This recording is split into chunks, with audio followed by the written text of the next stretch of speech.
come to us from Recruiting Command, and I'm curious to know what kind of lessons learned there that you believe you've been able to bring over here to the 99th, and then going forward, what kind of success we'll see because of that.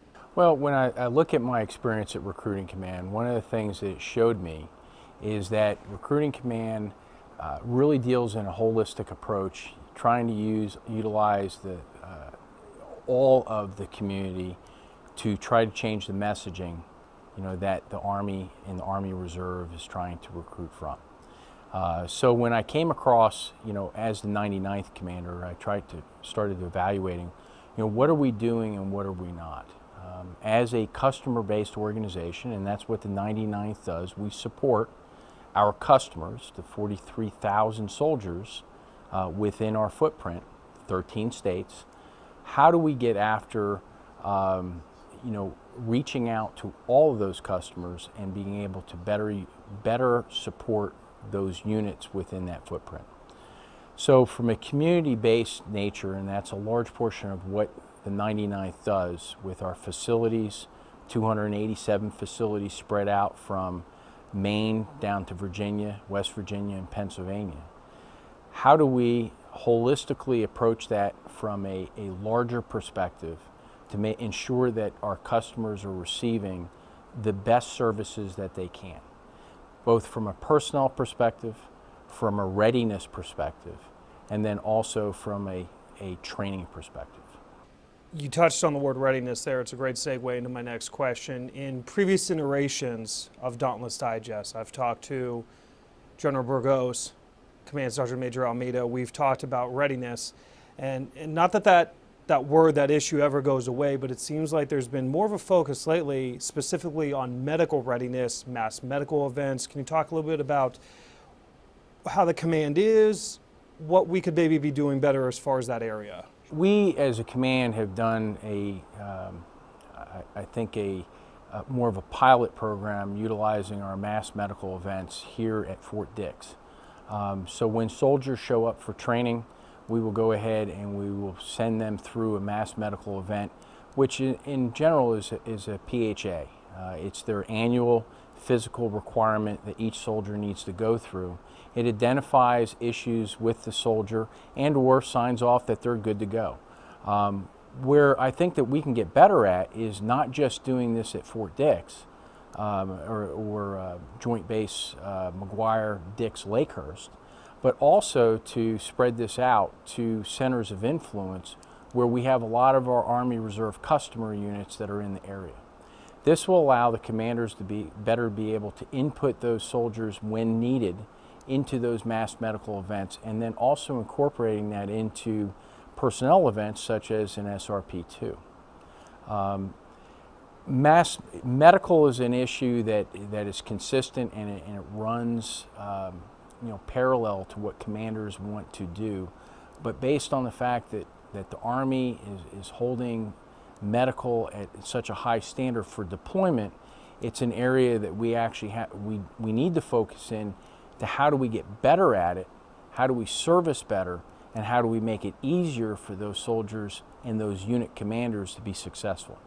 And so a part of our plan and some of the directives that I've given to our DHR is how do we make that program, as I say, easier to reach, and then give it consistency so that units have the ability to plan farther out in the future. Sir, we've had discussions one-on-one, in addition to here in the building, and then also conversations you've had with OCAR and folks at USARC, a new initiative called Meet Your Army. And it goes back and touches on what you just said a second ago, trying to engage senior leadership more, not only here in the 99th, but going down to battalion level. And then also touching back on your background in recruiting. I'm wondering from your perspective, you can talk a little bit about that program and what we can expect to see going forward as far as the 99th here at the headquarters, and then just the 99th RSC as a whole. Meet Your Army is a holistic approach that the Army is putting together. How do they change the view of America towards our Army? It's focused in certain areas, population centers that have dwindled in the market of providing soldiers for the Army and for the force. So predominantly focused into the upper East Coast, Michigan, Illinois, larger city population areas where that propensity to serve has started to dwindle and decrease. Where I see that the 99th plays an enormous role in that is that we are the owners of a number of public affairs units, battalions. And so when those units deploy and are normally attached to a senior headquarters. And so their mission is at an extremely strategic level of looking and evaluating the battlefield over what's the right types of stories and or pictures that they should be taking that sells the greater message, the higher message. And so one of the things that I would like for our units to get involved in is to get involved in Meet America, okay? And how do we train our soldiers to think at that higher, more strategic level over how do we get soldiers in, or how do we find those new people and display to America the value-added proposition that our service brings to them.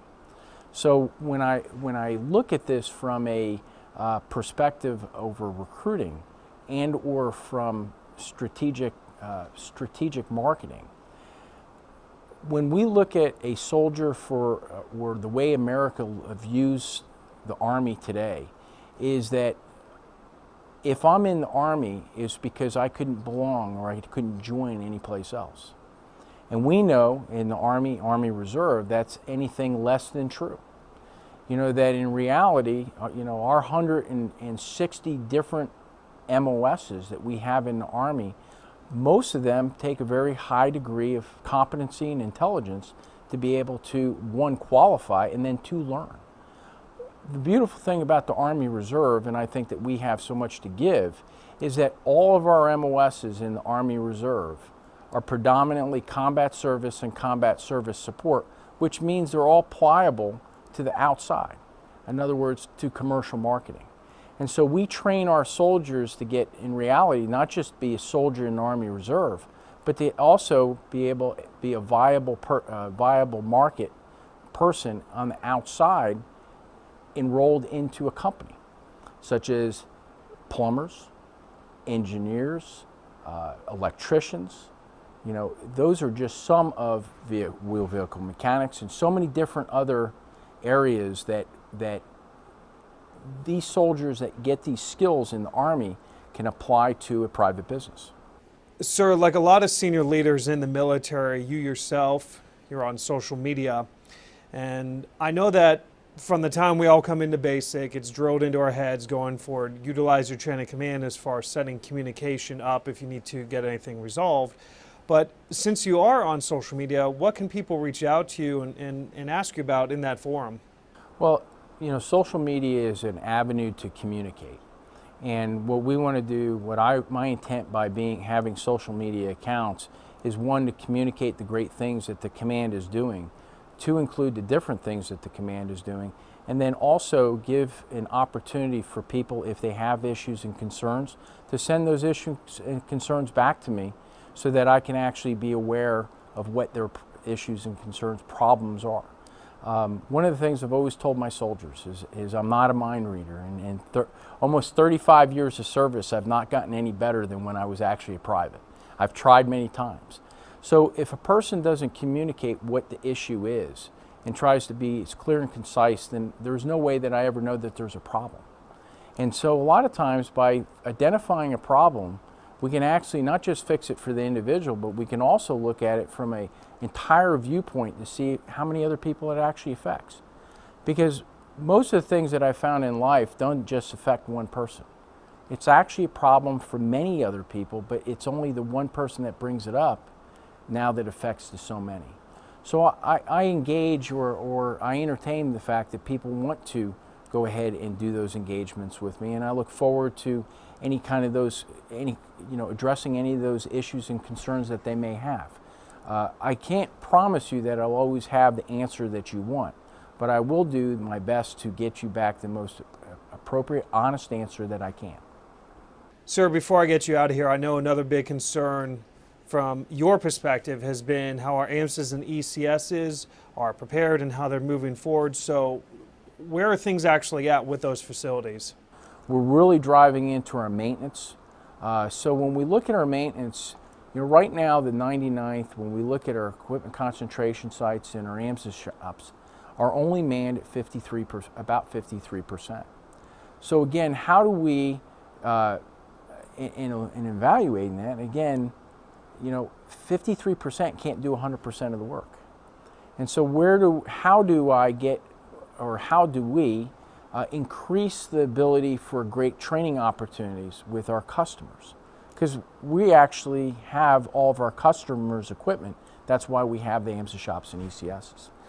So we've developed some great initiatives that are out there, and there's a maintenance pilot program that we're driving at, and it's basically, it has 3 legs. The first leg is the individual training competency. So for units that would like to have soldiers that are completing their MOS in wheel vehicle maintenance or wherever that is in maintenance, they can go ahead and take that soldier that completes their AIT, send them to equipment concentration site, which we have 1 or 2 of them that are running that mission, and or they can send individual ATs to that site.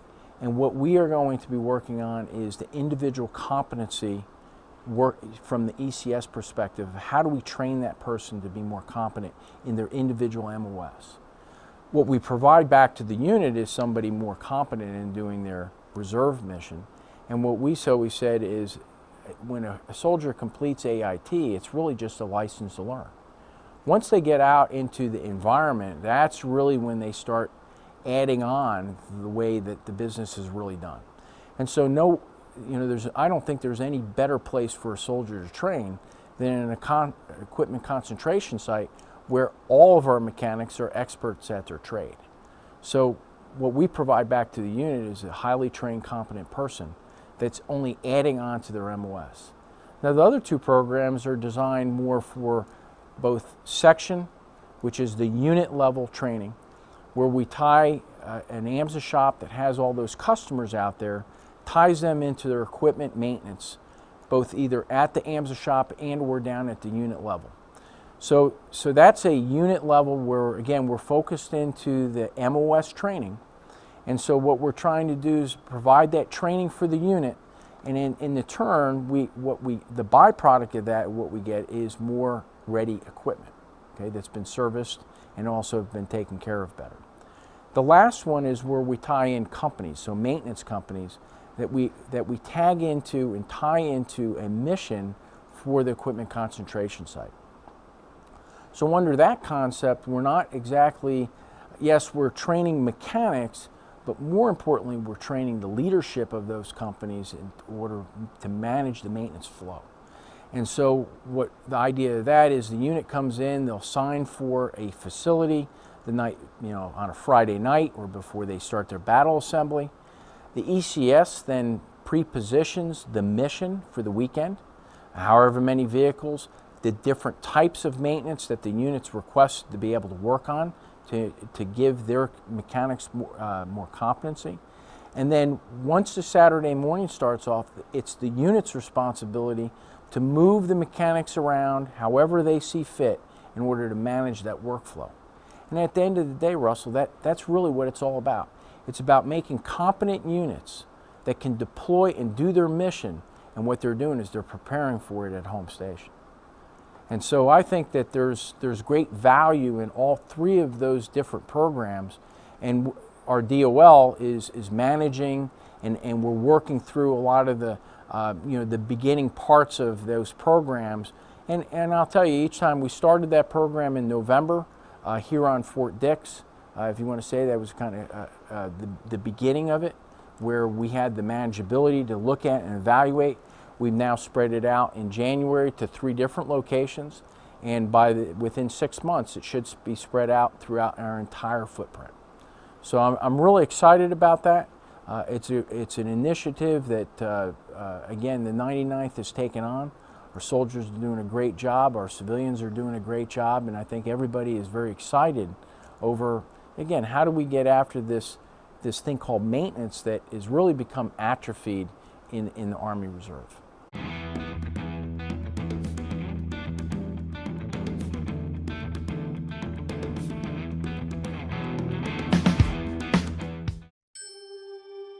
I am an American soldier. I am a warrior and a member of a team.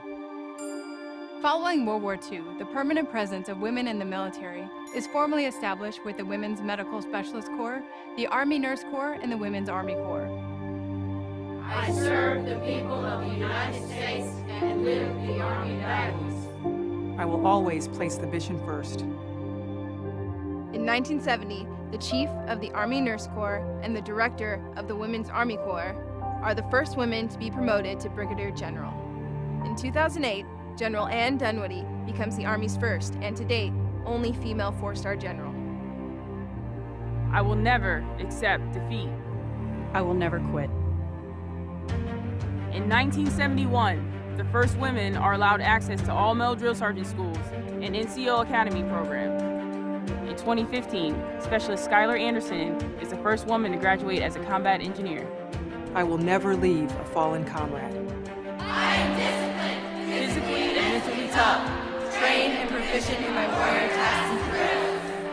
In 1972, all military occupational specialties are open to women, except those that might require combat training or duty, and the ban on women commanding units that include men is lifted. In 2014, Captain Lauren Glover becomes the first female commander of the all-male United States Army drill team. I always maintain my arms, my equipment, and myself. I am an expert and I am a professional. In 1977, women are integrated into basic training units alongside men.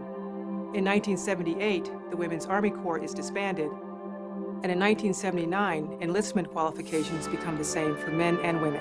In 2015, First Lieutenant Shay Haber, Captain Kristen Greist, and Major Lisa Jaster became the first women to complete Army Ranger School and earn the Ranger tab. I stand ready to deploy, engage, and destroy the enemies of the United States of America in close combat. In 1980, the first women graduate from the United States Military Academy. In 2015, Lieutenant General West becomes the highest-ranking woman to have graduated West Point, when she is named Surgeon General of the United States Army and Commanding General, U.S. Army Medical Command. I am a guardian of freedom and the American way of life. In 2016, the Army opens all specialties, career fields, and branches to women. The best qualified, regardless of gender, are now afforded the opportunity to serve. We are American soldiers! Strong Bonds is a relationship-building program. It's designed for singles, married, and families. It teaches life skills. Our Strong Bonds program exists to support the soldiers and their families. But that can only happen if soldiers come. The events are open to all soldiers, and if they have any questions, they can contact the Strong Bonds team at the 99th RSC.